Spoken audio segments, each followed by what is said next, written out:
Well, on the 25th of March, Feast of the Annunciation, about 20,000 Daughters of Charity all over the world will renew their vows. This isn't simply a renewal of devotion, because the night before, the vows will have expired, and each sister has to make the decision to renew them, renew her commitment to the Lord by vow on the next day. Our vows are somewhat different to the vows of other congregations, insofar as they are annual. That is, we take them for just 1 year at a time, and we also take a fourth vow, service of persons who are poor, as well as the usual vows of chastity, poverty, and obedience. To understand all this, we must go back to the roots, to the origin of the Daughters of Charity in 17th century France. At that time, there was terrible poverty in the cities and in the country, which was devastated by war and famine and disease. Vincent de Paul, being a compassionate man, was urged to make some response to the terrible needs he saw all around him. He had already organized some women into what became known as the confraternities of charity, and they spread all over France, and in the capital, Paris, there was a confraternity in almost every parish. Some of the grand ladies of France got involved, and they went into the hovels of the poor, and they healed the sick, and they brought food and medicine to the poor. And this went very well for some time, but after a while, some of them got tired of it, and they started sending their servants to replace them. Vincent de Paul thought this wasn't good enough, and he and his collaborator, Louise de Marillac, agonized over the problem. Divine Providence provided a solution, and this good country girl, Marguerite Nassau, arrived in Paris one day and offered herself to help in the service of the sick and the poor. Of course, Vincent was delighted.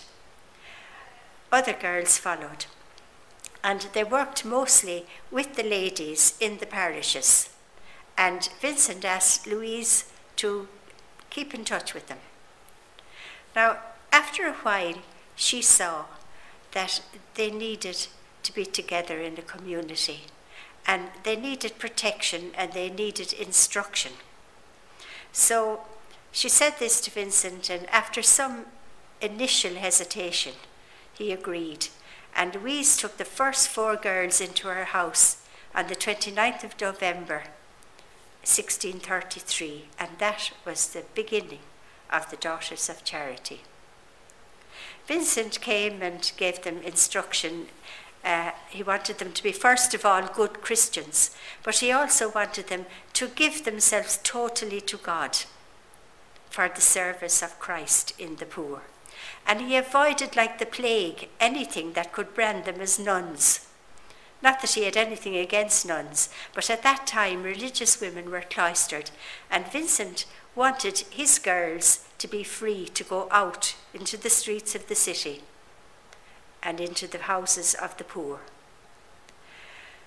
There was no mention of vows for about 8 years.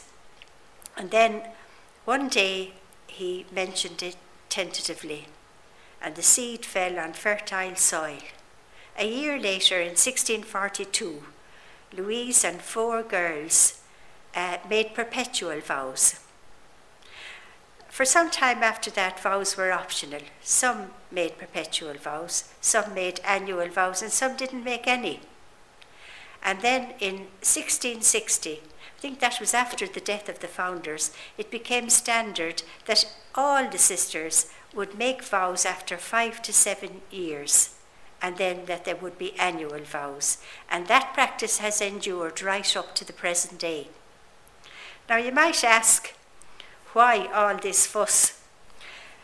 Because most religious now with perpetual vows can come and go for their services. I suppose it is because it's very much part of our identity and we have been recognised as such by the Church. So every daughter of charity looks forward very much to the 25th of March, Feast of the Annunciation, when she can renew her commitment to the Lord. And on that day, a great current of renewal sweeps through the whole company, which is now established in about 90 countries all over the globe.